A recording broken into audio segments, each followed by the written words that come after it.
கமலாபுர நாட்டில் சூரப்பன்கிற விவசாயி இருந்தான். அவனுடைய மகன் ராமையன். அவனுக்கு இசைனா ரொம்பவுமே விருப்பம். அவன் சின்ன வயசுலேருந்தே இனிமையாக பாடினான். இசையில் நல்ல பயிற்சி பெற்று இசைத்துறையில் வித்வானாகி பேரும் புகழும் பெறணுங்கிறது தான் அவனோட ஆசை. ஆனால் அவனுடைய தகப்பனோ அவனை விவசாயத்தில் ஈடுபடுத்த நினச்சான். இசையால் எந்த லாபமும் இல்லைங்கிறதும் விவசாயத்தால் பயிர் விளைவிச்சு பணம் சம்பாதிக்க முடியுங்கிறதும் அவனுடைய எண்ணமாக இருந்துச்சு. ஆனால் ராமையனுக்கோ விவசாயத்தில் மனம் ஈடுபடவே இல்லை. தான் சங்கீதம் கற்றுக்கொள்ள போவதா அவன் சூரப்பன் கிட்ட சொன்னான். சூரப்பனோ அது நடக்கவே நடக்காதுன்னு கண்டிப்பாக சொல்லிட்டா. அதனால் ராமையன் முரண்டு பிடிச்சா. சூரப்பன் அவனை ஒரு அறையில் போட்டு பூட்டி 2 நாட்கள் உண்ண எதுவுமே கொடுக்காம பட்டினி போட்டா. முடிவில் ராமையன் தன் தந்தையோட விருப்பப்படியே நடப்பதா சொன்னான். அதனால் சூரப்பன் அவனை அறையிலிருந்து விடுதலை செஞ்சு சாப்பாடு போட்டா. ராமையனும் தன் தந்தையோட சேர்ந்து முழு மூச்சோட விவசாயத்தில் ஈடுபட்டா. முதல் 2 வருடங்களில் நல்ல விளைச்சலும் கிடைச்சிது. ஆனால் அடுத்த வருஷம் மழை இல்லாமல் கடும் பஞ்சம் ஏற்பட்டதால் மக்கள் எல்லாம் தம்மோட ஊரை விட்டு வேறு ஊர்களுக்கு செல்ல வேண்டிய நிலை ஏற்பட்டுச்சு. சூரப்பனாலும் நிலைமையை சமாளிக்க முடியலை. அவன் தான் பட்ட கடனுக்காக நிலங்களை இழக்க வேண்டிய நிலை ஏற்பட்டுச்சு. அவனும் தன் குடும்பத்தோடு ஊரை விட்டு வெளியேறினான். அந்த குடும்பம் வழியில் ஒரு மரத்தடியில் தங்குச்சு. அப்போ மரத்துக்கு மேலிருந்து ஒரு குரங்கு குட்டி அவங்க இருந்த இடத்துல வந்து விழுந்துச்சு. சூரப்பன் அந்த குரங்கு குட்டியை தூக்கி தன்னோட வச்சுட்டா. சூரப்பனோட குடும்பம் பட்டணத்தை அடைஞ்சுது. ஆனால் அவங்களுக்கு அங்கே தங்க இடமே கிடைக்காததுனால ஒரு மரத்தடியே இருந்து காலம் கழிக்க வேண்டியதாக ஆயிடுச்சு. ராமையன் பட்டணத்து வீதிகளில் திரிஞ்சு மூட்டை தூக்கி கூலி பெற்று வந்தா. சூரப்பன் குரங்குக்கு வித்தைகள் கற்றுக் கொடுத்தா. முதல்ல அந்த குரங்கு அவன் சொன்னபடி கேட்கவே இல்லை. ஆனால் சூரப்பன் 2 நாட்கள் அந்த குரங்கை பட்டினி போட்டா. அதுக்கப்புறமா அது சூரப்பன் சொன்னதையெல்லாம் செய்ய தொடங்குச்சு. சூரப்பன் பட்டணத்தில் பல இடங்களில் அந்த குரங்கை கொண்டு வித்தைகள் செய்வித்து சம்பாதிக்க தொடங்கினான். அதில் அவனுக்கு ராமையனுக்கு கிடைச்சதை விட அதிகமாகவே பணம் கிடைச்சிது. அப்போ ராமையன் சூரப்பன் கிட்ட, நான் பாட்டு பாட இந்த குரங்கு ஆடுச்சுன்னா இப்போ கிடைக்கிற காசுகளை போல் பல மடங்கு கிடைக்கும்னு சொன்னான். சூரப்பனும் அப்படியே செஞ்சு பார்த்தா. ஒரு நாளுக்கு சாதாரணமாக கிடைக்கிற காசுகளை விட 10 மடங்கு அதிகமாக கிடைச்சிது. ஒரு நாள் பட்டணத்து தெருவில் ராமையன் பாடி குரங்கு ஆடிட்டு இருந்துச்சு. அப்போ அந்த வழியாக வந்த பிரபல சங்கீத வித்வான் பிச்சையா ராமையனோட பாடலை கவனிச்சாரு. அவர் ராமையனோட குரல் வளத்தையும் நயத்தையும் கேட்டுட்டு ராமையனை கூப்பிட்டாரு. உனக்கு நல்ல குரல் வளம் இருக்கு, இசையிலும் ஆர்வம் இருக்கிறது தெரியுது. இப்படி குரங்குக்கு பாடி உன்னோட வாழ்நாளை வீணாக்காத. இப்பவே என் கூட கிளம்பி வா. நீ முறைப்படி சங்கீதம் கற்று பேரும் புகழும் பணமும் பெற்று பெரிய சங்கீத வித்வானா திகழலாம்னு சொன்னாரு. இதை கேட்ட ராமையனும் அப்பவே அவர் கூடவே கிளம்பி செல்ல தயாரானா. அதை பார்த்து சூரப்பன் ராமையனையும் பிச்சையாவையும் திட்டுனான். அவங்க அதை லட்சியம் செய்யாமல் கிளம்பி போனாங்க. இதுக்கப்புறமா சூரப்பன் தன்னோட குரங்கை வச்சு சம்பாதிச்சுட்டு இருந்தா. 2-3 வருஷங்களில் கொஞ்சம் பணம் சேரவே அவன் ஒரு குடிசையை வாங்கி அதில் வசித்து வந்தா. ஒரு நாள் திடீர்னு சூரப்பனுக்கு ஒரு பெரும் பணக்காரர்கிட்ட இருந்து அவனோட குரங்காட்டத்தை காண விரும்புவதாகவோ அவன் அவருடைய வீட்டுக்கு தன் குரங்கோடு வர வேண்டும்னு செய்தி வந்துச்சு.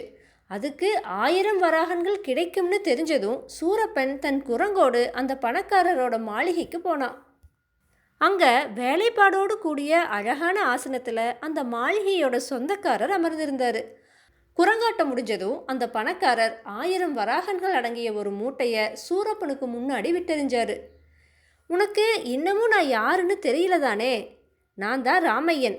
இந்த 1000 வராகன்களை எடுத்துகிட்டு போய் சுகமாக வாழுன்னு சொன்னான். அதுக்கப்புறமா தான் சூரப்பனுக்கு அவன் தன்னுடைய மகன்கிறதே தெரிஞ்சுது. உடனே சூரப்பன், மகனே, நீ இவ்வளவு பெரிய பணக்காரனா எப்படி ஆனேன்னு ஆவலோட கேட்டான். இதை கேட்ட ராமையன், என்னுடைய ஆசிரியர் எனக்கு ஓராண்டு காலம் இசை பயிற்சி கொடுத்தாரு. அதுக்கப்புறமா இந்த நாட்டு மன்னருடைய ஆதரவு எனக்கு கிடைச்சிது. இதுவரைக்கும் எனக்கு 2 கனகாபிஷேகங்கள் கூட என்னுடைய ரசிகர்கள் செஞ்சுருக்காங்க. இப்போ எங்கிட்டுள்ள சொத்து 10 தலைமுறைக்கும் மேலே செலவு செஞ்சாலும் குறையாதுன்னு சொன்னான். இதை கேட்ட உடனே சூரப்பன், நீ இவ்வளவு பெரிய பணக்காரன் ஆனதுக்கப்புறமா நான் குரங்காட்டம் காட்டி இனி பிழைக்க வேண்டியதில்லையே, இதை உன்னோட தாய்கிட்ட சொன்னா எவ்வளவு சந்தோஷப்படுவான்னு மகிழ்ச்சியோட சொன்னான். இதை கேட்ட ராமையன், நீ எப்படி இருக்க போறேங்கிறத பற்றி எனக்கு கவலை இல்லை. நீயோ என் தாயாரோ இந்த வீட்டு வாசப்படியை கூட மிதிக்கக்கூடாது. என் தாயாரை பார்க்க நான் ஆசைப்பட்டேன்னா நானே அவள் இருக்கிற இடத்துக்கு வந்து பார்ப்பேன். என்ன நீங்கள் வளர்த்ததுக்காக இந்த 1000 வராகன்களை கொடுத்து என்னுடைய கடனை தீர்த்துக்கிறேன். நான் விரும்புகிறப்ப உங்களுக்கு பண உதவியும் செய்கிறேன். ஆனால் நீயா வந்து என்கிட்ட கேட்கக்கூடாது. இனி நீ போகலாம் அப்படின்னு சொல்லி அவன் தன்னுடைய ஆசனத்திலிருந்து எழுந்து போயிட்டா. சூரப்பன் அங்கிருந்து போய் தன்னோட மனைவி கிட்ட நடந்ததையெல்லாம் சொன்னான்.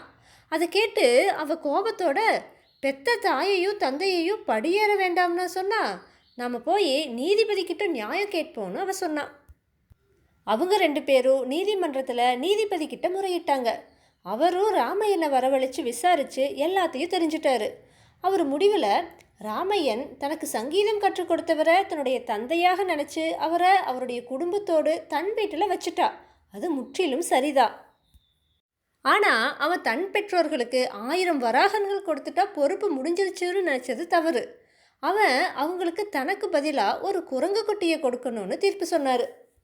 வேதாளம் இந்த கதையை விக்ரமாதித்தன் கிட்ட சொல்லி, மன்னனே, ஒரு மகனுக்கு தன் தாய் தந்தையர்களை வச்சு காப்பாத்துறது தானே முதல் கடமை.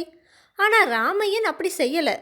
நீதிபதியும் அந்த பெற்றோர்களுக்கு ஒரு குரங்கு குட்டியை கொடுத்தா சரின்னு தீர்ப்பு சொன்னாரே, இதெல்லாம் நியாயமா? இதுக்கு சரியான பதில் தெரிந்திருந்தும் நீ சொல்லலைனா உன்னுடைய தலை சுக்கு நூறாக வெடித்து விடும்னு சொல்லுச்சு. இதை கேட்ட விக்ரமாதித்தன் வேதாளத்துக்கிட்ட, மனிதனுக்கு மூளை இருக்கிறனால மிருகங்களை விட உயர்ந்தவன். அதனால் மனிதர்கள் பல துறைகளில் சிறந்து விளங்குறாங்க.